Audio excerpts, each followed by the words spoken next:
Hey guys, my name is Mr. Mahmood and welcome to ninth grade biology.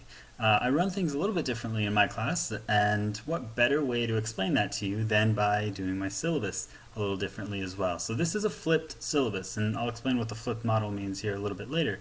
But my goal is that both you and your parents will use this video to make sure you understand how all the different things that go on in my classroom work together in a very unique way to hopefully get you exactly where you're wanting to go in terms of your level of success and your understanding and appreciation for the subject of biology. So let's get started. I'm going to go through kind of the basics that you would see in a typical syllabus. First off, here are the units. I could sit here and read them to you, but one of the beautiful ideas of a flipped syllabus and flipped video is that you can pause this if you want and you're really interested in looking at them later. Talk about some basic supplies. Every single day, my expectation is that you guys are going to walk in with a pen, a pencil, and a notebook. The notebook can be connected to a binder. If you'd rather have a binder and organize things that way, that's fine. Basically, I just need you to make sure you have some organizational tool to put everything together in. I'm not going to be super specific about how you organize your notebook or that you have it interactively and you have certain things on page 4 and on the left side compared to the right side. I'm not going to be too much of a stickler about that, but I do expect you to have some sort of an organizational tool. Beyond that, I do have a request for each one of my classes to bring a supply that we consider sort of like a class supply that we'll all share together over the course of the school year. So based on your class period, if you can make an effort to try to get something, one of these things in by the end of the week, I will give you what I call a homework pass, and I'll kind of explain how we can use that later. But basically, it gives you the opportunity to avoid from having to do much of the work for a particular homework assignment if you're able to get it in. If not, don't worry about it. It's not going to hurt you. It won't count against you. But we're just trying to get as many of these supplies in as possible. Okay, so here's the basis behind my class, and you're going to get this hopefully plenty of times over the course of this week and over the course of the year. But there are very key core values that I have in terms of what I want from you and what I hope you're going to get from me. And we can start with your seating chart. I don't think it takes a rocket scientist to figure out that you guys are seated alphabetically. In fact, it's alphabetically backwards. So I want to make something very clear. I purposely avoided from looking up anything about you guys before school started. The only thing I know about you is your name, and that's just in order to put the seating chart together so that there are some expected norms that we're all sitting in a certain place. I promise you that I will not look up any data or any information about you for the first 2 weeks of school. And I'm doing that for a very specific reason. How well you were able to perform in class before you walked into my class, or how successful you've been in science, or how unsuccessful you may have been, all of that doesn't matter. Because in my class, we all start with a clean slate. No matter what your previous experiences are with academics and particularly with science, it's all fresh. So over the next 2 weeks, whatever relationship we develop together, you and I, is going to be purely based on our one-on-one interactions. It'll have nothing to do with anything about you walking into the class. So I want to make that very clear because I want to make sure you guys get that you have the ability to become better at science if you weren't as successful before. Or if you were super successful, you don't have to show it off. You just get to enjoy yourself, and we can just slowly build our relationship together and get better. One of the things I value is that we are all starting fresh, and we're all starting with a clean slate, and I'm very excited to see what that clean slate is going to do for each and every one of you. Another thing I want you to understand is in my class, I value effort. So in order for us to develop a strong relationship, in order for us to feel like we can depend on each other to be able to get you, in particular, where I'd like you to be by the time we finish any given unit or by the time we finish out the school year, I need to know that you are going to work for me and you are going to work hard for me. In particular, I'm going to make sure that I put myself in a position where you are always feeling a little bit uncomfortable in my class. You see this chart, it's on my wall, and for any of you parents, I have it here for you as well. This is my effort chart, and if you look at the chart, it goes from a 1 to 5 scale. 1 means this is too easy, it's busy work, why'd you bother giving this to me, this is a waste of my time, to 5 being this is way too hard, I can't do this, there's no way I could ever reach this particular goal. If, and this is very important, if you ever feel like you're in 1 or 5, then I'm not doing my job. My job as your teacher is to make sure that I keep you in 3, or as close to it as possible. It's my mantra, and this is what I put at the end of every email I write. This is something you're going to hear me say all the time. We live in 3. That means that when you walk into my class, it is absolutely the expectation that you are going to have to work. But it is also the expectation that the goals that I set for you and the goals that you set for yourself are going to be attainable. It's never going to feel like it's so far out of your reach that there's no way you could ever reach it. And if you ever feel like that, that's where I come in. So my job is more to make sure that I help you balance where you already are. But your job is to make sure you don't jump from 1 to 5. It's very easy to say, okay, something's either going to come really easily for me and I'm just going to be able to do it right away, or it's way too hard and I can never achieve it. It's easy to jump from 1 to 5 if you've kind of been used to thinking that way for a while. But what I need from you is a promise that if you start recognizing that something is not going to be right away as easy as you thought, you're going to try. You're going to work for me.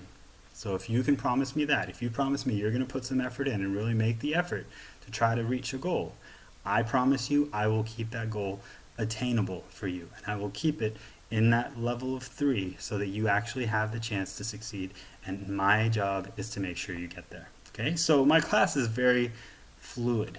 One person's expectations are not necessarily going to be the same expectations for another. It's all based on how we work together. As long as you're willing to put the effort in, I'm willing to work with you, and I'll make sure we succeed together. Okay. All right, so here are the basic student expectations for me. Safety is a very big deal for us, and obviously in a science classroom. We're going to go into safety tomorrow in terms of the lab safety of the room and basic lab safety equipment and things like that. But very important to make sure you're following lab safety rules all the time and follow any instructions that are given to you, because most of them are there for your safety, so obviously be careful. You need to have respect. Be respectful, because again, the class is all about taking risks. My class is all about challenging yourself, trying. It's a little uncomfortable, a little uneasy. And if you don't feel safe in the environment because you feel like somebody else might be disrespectful for you or may tease you or may make fun of you for not being overly successful the first time, you're not going to want to try. So it's really important, and it's absolutely the expectation that we all treat each other fairly and with a mutual respect, so that when we're trying things and maybe don't succeed the first time, we're there to catch each other, we're there to support each other, and we're there to help cheer each other on. Nobody is going to be putting anybody else down, because this is a safe place for you to take risks and for you to challenge yourself and to fail. And it's all about how you recover from failure. I absolutely expect every one of you guys to fail a number of times over the course of the year. I'm sure I will fail at something that I'm trying to present for you guys as well.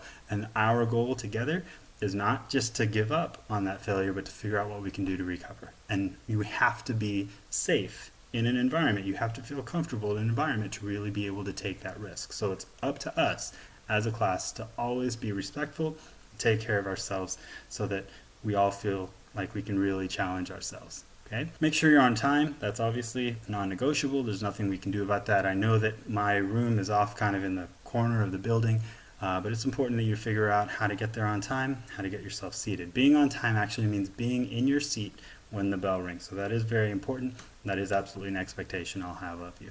And finally, no food or drinks in the lab room, especially on lab days. That's a very important rule. But any other day, I would encourage you to just keep it as water in a water bottle, just so we don't have any messes and we don't have any spills, or food gets lying around. We talk about insects coming in and things like that. So just be respectful of the space. Again, it's all about respect. Right? So if for any reason you don't happen to follow those basic rules, there are consequences that come along with it. My goal is that we don't deal with this very often, but basically this will typically come with just persistent problems. If you're disrespectful to anyone around you, including me, if you're late for any reason multiple times, those are typically the scenarios in which we'll start moving into consequences like this. So the first consequence is a warning. First offense is a warning. Then we talk into a 30-minute detention, talking to your parents, and possibly an hour detention, and we can get into Friday night detention and things like that, but hopefully we won't ever have to get that way. If you respect me, I respect you, we all find a common ground, and everything will be fine, right? So let's walk through this idea of a flipped classroom. Here's the scenario. The typical classroom environment, what you may be used to, is one in which the teacher may be the focus of attention for a decent proportion of the class. They'll present a lecture to you, maybe through PowerPoint or on the board writing notes or on an Elmo, and you just copy the notes down, and then you get an assignment or an activity. And maybe you get 10-15 minutes to work on the assignment, but you don't finish it during class. So your job is then to take it home, work on it at home, and then bring it back the next day. I flip everything that I do in this classroom. So for me, your homework assignment is going to be my lecture. So all of my lectures over the course of the entire year are video lectures that I record just like this one. And your job is to actually watch these at home. Now I know that seems like it's going to be a lot of work on your part, but the benefit of it is that during class, I do very little talking. I spend very little time as the focus of attention in the classroom. On a typical day, I may talk for about 5 minutes to the whole class, and then you guys are free to work independently or in small groups or in big groups, whatever you feel like works the best for you. I give you all kinds of choices, all kinds of opportunities to find what works best, but I expect you to take care of these lectures at home, because the lectures have all the content that you need to be able to do all these activities and all these applications and all these labs and projects and things that we're going to do in class. So it's absolutely necessary and an absolute requirement that you take care of these lectures at home. So let's walk through how you would do that here. Because you're watching this here at school, we can walk through the process so that when you go home, you can do this on your own. Basically, we're all going to work through a Google site. So you're going to probably get some sort of variety of a Google site or a Google Classroom in a couple of your other classes. This is definitely an initiative that we're doing campus-wide. I've used MyPISD in the past, but if you're familiar with it, it hasn't been the most dependable. There are times where the whole site's down and the server's down and people can't get to what they need. Google is much more dependable, so we're very excited to be moving into this. All right, so here's my home screen. I'm just going to go to Google Chrome. Now you can do this using other internet browsers if you use Explorer or Mozilla Firefox and things like that, but we've been told, and I definitely believe this, everything works better with a Google site if you're using Google Chrome. So I strongly encourage you to use Google Chrome as your internet browser when you're going to any of these video lectures. There are a couple of ways you can get to my Google site. One way is by just typing sites.google.com. and it'll take you straight to a Google account page where you'll log in. Now it's very important that you log in with your mypisd.net email address. So it's your username that you use at any computer here at school. It's usually your first dot last dot one, unless you have some sort of unique situation which you already know about. That's your username. You're going to have to reset your password. I encourage you to take care of that as quickly as possible. When you reset your password, you have to make sure that it is a minimum of 8 characters long. So even though that's not really the rule for PISD and setting up your account at school, if your password is shorter than 8 characters and you try to set up here and log in as a Google account, it won't let you. So it's very important you make sure when you're resetting your password at the beginning of school, it's at least 8 characters long, and it makes sure it has all the other requirements: 1 capital letter, 1 lowercase letter, a number, and a symbol. All of that has to be included in your password. So you just log in exactly as it is. You write in your username, first.last.1 at mypisd.net. All of that has to be your username, and then your password is whatever you establish your new password to be. Once you sign in, then it'll show all of the different classes that you're registered in. And one of those classes should be mine. So if you're in my pre-AP class, that would be this one right here, Mr. Mahmood's pre-AP biology class. Looks something like this. If you're in my on-level biology class, you click Mr. Mahmood's bio class, and you get something like this. They're very similar pages, but the content is a little bit different, so you definitely want to make sure you're getting in the right one. I've only shared the website with you based on which class you're in. So you'll only see one of them depending on which class you happen to be in, right? Another way to get to the site, if you don't do sites.google.com, is to actually write the tiny URL for the site. So if I log off here, you can see it kind of the same way. And you get the same setup here. So another way to get to it is going to be by typing in tinyurl.com/MAHMOUD, that's my name. If you're in my on-level class, you write MAHMOUD bio. If you're in my honors class, you'd write MAHMOUDH bio. Either way, it should take you to the same idea and same to the site. But again, if you're not logged in, you have to log yourself in first and then type in your password, again, the school password. So first.last.1 at mypisd.net should be your username, and your password is what you see. Either way, you get signed in, you get logged in, and you get to the page. So one way or the other, make sure you know how to get to it. So first off, this is my home page. It has some basic contact information, cool little picture that I made, and a little bit of information on how to access the online textbook. I would be careful. We're still kind of finalizing the online textbook. Things are still kind of up in the air in terms of how you're going to access it. This is how we did it last year, so I'm expecting maybe it'll be something similar, but the information is there. I also use Remind, or it used to be called Remind 101, as a way to get contact texts whenever there's some important information that I feel like you need to make sure you get. Reminder of proper lab dress for a lab day, or studying for a test, or something like that, or a change in the calendar or schedule. I'll use Remind to get that information out. So if you're in my pre-AP biology class, follow the information down here for Remind. If you're in my on-level biology class, then the information is a little bit different down here in terms of what you would write in.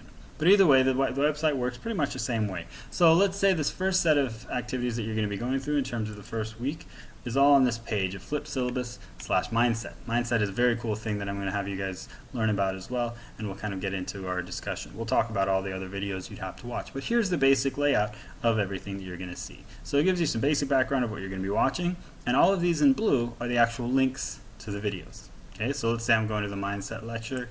It'll take you to YouTube, but the problem is YouTube is privately linked. All of my videos are privately linked on YouTube, so you can't just search my name and see all these things pop up. So you have to make sure you're clicking the link from the Google site. So when it clicks to it, it gets to the lecture, plays the whole video. You'll see all different parts of the video itself, blah, blah, blah. It loads up, everything works just fine, and you see me lecturing away, right? Entirely on the... Okay, that was a better pause picture. Obviously, you can make it full screen and all of that stuff. You guys know what to do, right? So once you finish watching the lecture, your job is then to go back to the Google site and then watch and take care of the lecture quiz.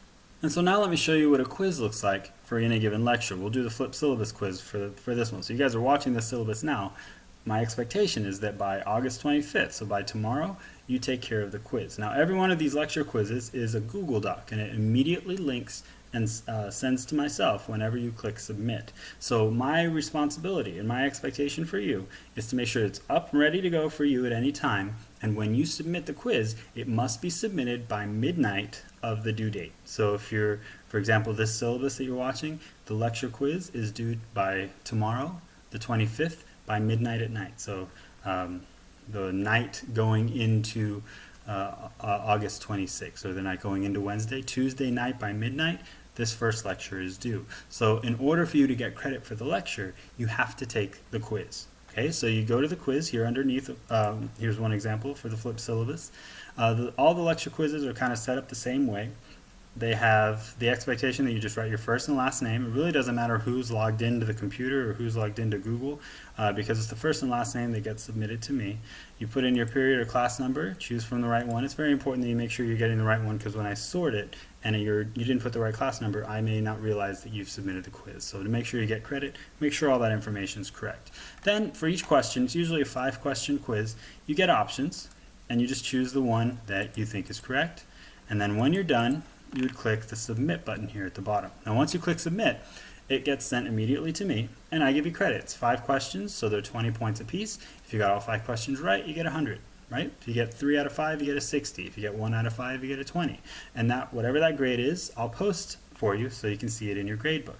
Now the beauty of my class is, again, I want you to feel like you can challenge yourself, and I want you to take risks, and I want you to feel like it's a safe place to take risks. And the way that I can do that is by allowing you plenty of recovery. So if you try and it's not very successful the first time, I have a whole lot of leniency in how you're able to recover the points for any particular activity. For a lecture quiz, for example, when you take the lecture quiz, as long as you submit it before the due date, you can resubmit it by the due date for full credit.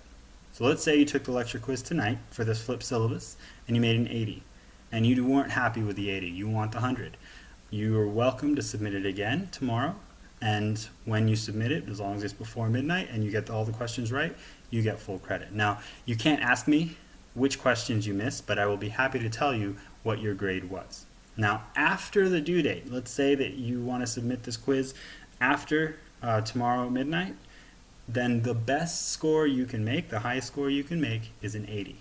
So anytime you pass the due date on a lecture, the highest you can make on that lecture quiz is an 80. If you got 5 out of 5 questions right, but it was a day late, you only get an 80. If you got 4 out of 5 and it was a day late, you get that same 80. So whatever score you made is what goes, unless you got all 5 correct. Now I said that because the lecture quizzes are the base content that you have to know in order to do the activities in class. So if we think about kind of how all this goes together, it'll make a lot more sense when you look at what I consider my calendar. I don't really have a calendar. It's more of a tasks list. It is a tasks list. I go through a list of the things that I'm expecting you to complete and master by the time the unit test comes around. So you see here as a good example here for the first unit. This is the pre-AP biology one. So my on-level biology classes might see the classes a little bit differently here.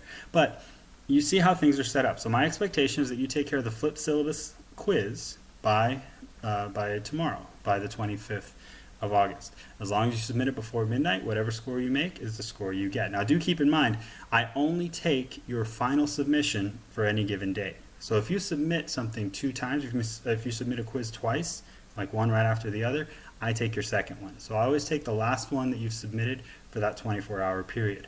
And there are a lot of reasons that could happen. Maybe you accidentally clicked submit before you answered all the questions, or it didn't connect that you actually chose something, so you left one of the questions blank, something like that. So by checking your last one and using the last one, it solves those problems. Let's say you made a 60 on a lecture quiz and it was the day it's due. So you didn't know you made a 60 until the next day when I've put it into the grade book. If you want to do better, remember, the highest score you can make after the due date is an 80. So as long as you made less than an 80 on any of the lecture quizzes, you can retake them even after they're due for up to an 80. So again, I'm all about effort. I want to value your effort. So if you're willing to put the effort in and try it again, I want to give you credit for that. But again, with the limitation that if you take it after the due date, the highest score you can make is an 80. Because it's really important, as you can see, each given activity is dependent on you having watched the lecture by that day. So if you walk into class not having watched the lecture, you're now in a position where maybe you don't know what's going on. You're falling behind. You may just think that you're letting yourself down, but honestly, you're letting your team down as well, because I strongly believe in collaboration. I want groups to be working together, and they all depend on each other to watch the lecture so they have the content they need to really be able to present the information and put it into its application, or whatever it is that activity may be. So it's very important that you actually keep up with your lecture quizzes and take care of them while they're due. Now, this brings up the question, if for any reason you're having issues with your internet access at home, or you don't have internet access at home, come talk to me. There are plenty of things we can do to solve this problem. We can take care of DVDs. I make DVDs for anybody who wants it, so you can watch the lectures just through a DVD player at your home. Most of you guys have some kind of a DVD player or a gaming device that you can use, and then you just come to school at any time, whether it's directly to my class or you just shoot it in the library before or after school, or any school computer, and just log in, or any computer you can find, and you can just take the quizzes very quickly that way. Each of the quizzes takes a couple of minutes instead of just 5 questions long. So there is really no excuse for not having watched a lecture. And it's also very important to stress that I always try to give you a little bit of a cushion to watch any given lectures. These lectures run about 30 to 45 minutes when we really get into the unit lectures. So, and I try to give you guys a cushion or a time frame to watch it. My goal for you is to always give you a minimum of 2 nights to watch any given lecture video. I'm going to go about 2 to 3 is going to be the average to watch a lecture video. So if, let's say, the lecture video is about 30 minutes long, if you have 2 nights to watch the lecture, that means you can do one of 2 things. You can choose to watch half each night, watch about 15 minutes a night, or you can make the decision to go ahead and watch the whole lecture on one of those 2 nights. Now this is where a lot of responsibility is going to come in, because now it's on you. It is completely up to you to organize your time wisely to take care of everything you need to take care of. So if you know, for example, the mindset lecture that's due on Wednesday by midnight, if you know that you are not going to be available Wednesday night to be able to take care of that lecture, it is absolutely your responsibility to make sure you take care of it either tonight or tomorrow night, so that you're not in the position where you've now missed the due date. So it's important that you organize your time, you figure out what you need to do, and stop making excuses. There is no excuse. You can figure this out. You need to organize. You need to plan it out wisely.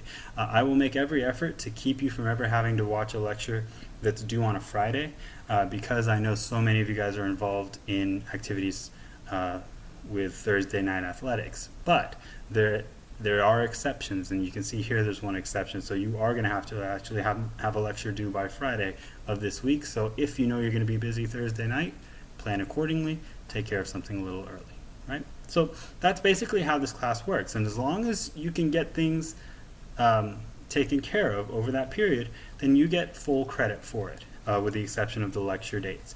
Now, credit for me is not finishing a worksheet. This is very important. I follow the mastery model of teaching, which means that when you're ready to show me mastery, you're ready to show me that you understand something, you and I will have a very quick discussion, 30 seconds, a minute, to explain how you can tell me you understand the information. I'll ask you specific questions, or I may just ask you to explain how you got this answer, how you got this right, or what's the basic concept, or what did you learn from this. A lot of times, based on time, we may do this in small groups, so it could be groups of anywhere from 2 to 4 that get together and work with me, and I'll ask each of you individual questions to show me that each of you understands the material. Now, if you've shown me I'm satisfied with your responses, and I feel like you've mastered the information from that particular activity, you'll give me this task list. I'll put a grade in the mastery column, whether it's a check mark for 100 or anything lower, and then I'll write my teacher initials in that TI column, and then give the paper back to you. You move on to the next task. If I don't feel like you've reached mastery on that particular activity, I'm going to ask you to go try again.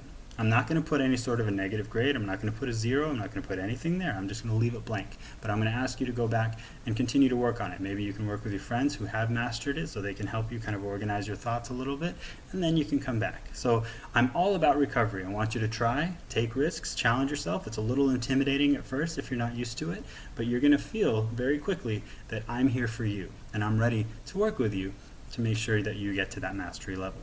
Now, all of this needs to be done within any given tasks for the unit by the time the unit test or assessment comes around. So in this case, there's a safety quiz on the 2nd, which is a week from tomorrow, on a week from Tuesday. You need to make sure you have all these things completed by then. So it seems like a lot, but if you're working at the expected pace, you get to kind of see where this goes. Now, the beauty of the system is I reward effort in a number of different ways. One, by being able to give you full credit as many times as you come in, as long as we're not talking about lecture quizzes. But secondly, if you get ahead of the pace and you're working so well, you're functioning and you're taking care of everything you need, and you're showing me all the effort that I need from you, there are rewards that come out of it. So for example, there's a collaborative space just outside of my room that has nice furniture. It's very comfortable. It allows you to be much more independent. If I can trust you, and we've developed this relationship, and you're showing me you can work independently, and you're showing me that you're putting in the effort that I'm requesting of you, I'll give you the opportunity to leave my class and go and work in that more comfortable place. If you're on pace or behind, then that means you should be expecting me to be kind of over your shoulder a little bit to make sure that you're getting what you need done. The beauty of the system is out of a class of, say, 32 kids, I can maybe get about 10 of you guys that are functioning independently, or 15 of you guys that are functioning independently, to go off into that collaboration space.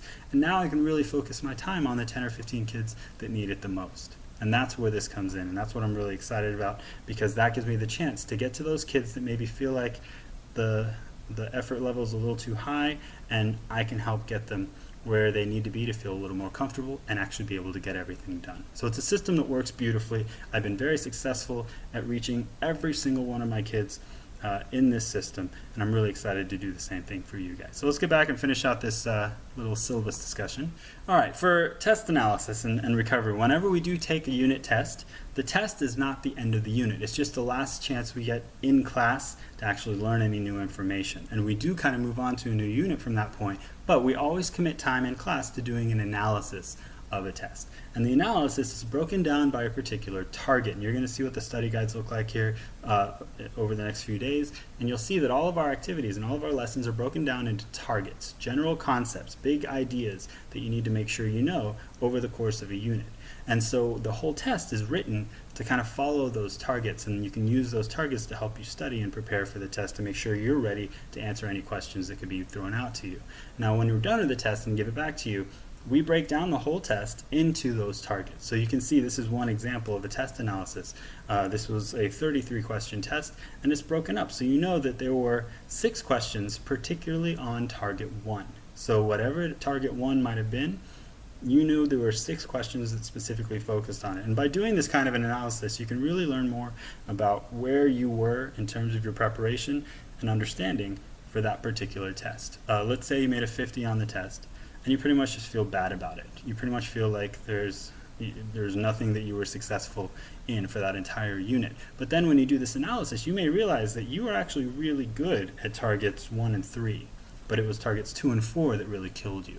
And that gives you the chance to really retrospectively figure out what you can do to make yourself better. And again, I'm all about effort. So if you're willing to put the effort in, recognize the areas of weakness that you had, go back and review those, go back and study those, go back and rewatch a lecture, or look back at your notes, or look back at activities, or come see me for tutorials and we can work through it together. And then you come and show me that you understand the information better than you did when you took the test. I'm ready to give you some points back. So the official rule is I'm ready to give you up to half of the points back that you missed on any given test. So regardless of your grade, you can go through this analysis. Everyone will go through this analysis in class. You can go home, you can review it, and then you can come and try to get those points back. And there's no harm, there's no risk. If you don't do very well, I don't dock points from you. But if you can show me you understand, then you can get up to half of the points for each individual target. The way we do this is through a basic one-on-one discussion, and again, depending on how many people are there, it might be in pairs or something like that, and I'll ask you guys questions. It's all about mastery for me. If you can understand the concepts, you can explain the big ideas, you can explain the rationale that I needed you to have to understand to be able to get certain ideas right, then I'm ready to give you those points back. So if you come and talk to me about target 1, and I am satisfied with your mastery of target 1, I will give you half of the points you missed back for target 1. I can do the same thing for targets 2, 3, and 4. Anywhere you missed any points, I can give you up to half of those points back. So collectively, let's say you made a 50 on the test, you can get up to a 75. And this isn't just for people who made poor scores. Let's say you made a 97, you missed one question, but you want to get the highest score possible. I completely value that effort. If you're ready to put the time in and you want to come talk to me, I will give you 1.5 points out of those 3 back, and I round up. So that 97 can turn into a 99. That 80 can turn into a 90. Anybody who wants to come in and get points back can do so, unless you got 100. Unfortunately, 100's my cap. But again, it's all about valuing effort. You put it in, I will help you succeed. All right, and for major grades and absences, if you are absent, we have a basic rule of a 1-to-1 ratio. So if you miss a day, you basically get an extra day to take care of things. Because of my system, I don't worry so much about due dates within a unit. So if you miss a day, just understand that means you're kind of a day behind now, and you just need to catch up over the course of a unit. Now, the beauty of lectures is that you don't have to be in class to know that lectures are due. So if you're able, if you're not ill or anything like that, and you happen to miss a day, if you just make sure you're up to date on lectures, and you take care of lecture quizzes by the time they're due, recovery is super easy in my class. We can catch everything else up. As long as you know what's going on in the lectures, we can take care of it from there. If you do fall behind on lectures because of illness and things like that, however many days you're out are about the days that I give you of an extension for full credit to be able to take care of that particular lecture. And major grades work the same way. If you're absent a day close to a test or leading up to a test, we'll give you about a day to come in for tutorials and retake or actually take that test for the first time. In terms of our grading policies, we do have, it's a very standard policy through Plano, 75% of your 6 weeks average comes from your major grades, which includes tests, quizzes, major labs, and projects. And then the remaining 25% of your grade comes from daily activities, assignments, applications, the things we do in the classroom, and you get the chance to collaborate with your friends to be able to get it done. Okay? In terms of your makeup times and tutoring for me, my official tutorial schedule is Tuesday afternoon or Wednesday morning. The Tuesday afternoon official time is from about 4:20 to 4:50. I'm usually here till about 5:30 at least, so if you need to extend past in the afternoon, that's fine. The morning tutorial time is from 8:20 to 8:50, and I don't typically get to school much earlier than that. So 8:20 to 8:50 is about the only time frame you get in the morning. If you need extended time, plan on seeing me in the afternoon. The reality is I'm pretty much available anytime. Before or after school, unless there's a meeting or unless it's a Thursday. I do have hall duties on Thursday and morning and afternoon, so I'm typically not available for tutorials on those days, so plan accordingly. But any other day of the week, as long as I'm not in a meeting or somewhere else and we kind of organize it, then I'll be available for you, and you're welcome to come in and talk to me. Now, if you want to talk to me about a particular topic, I'm more than happy to do that, but my requirement is to see your notes for a lecture first. So if you want to talk to me about the information from Biochemistry Lecture 1, I'm going to say, absolutely, show me your notes. And if you can't show me the notes that you took for that lecture, I'm going to tell you respectfully that I need you to put the effort in and go watch the lecture first, and then we can talk about it. That way, instead of coming and see me and just saying, I don't get it, we can now say, I particularly don't understand this one thing. So based on all the notes and based on the lecture, this is where I need your help. And now that we can focus in on what that is, now we can really talk about recovery, and we can really have a much more academic discussion. So I absolutely am open to seeing you guys. Anytime you want to come in, anytime you want to get direct one-on-one help, come and see me. But know that I'm expecting you to take that first step. Make sure you're taking care of the lectures first before we have any sort of discussion on that particular topic. And if you want to recover points on anything, if you want to get mastery on something, we didn't have time to do it during class, or you want to recover points back from a test, all of that is done during these tutorial times, either before or after school, or if we can manage time in between, I'm happy to do that for you guys as well. Okay.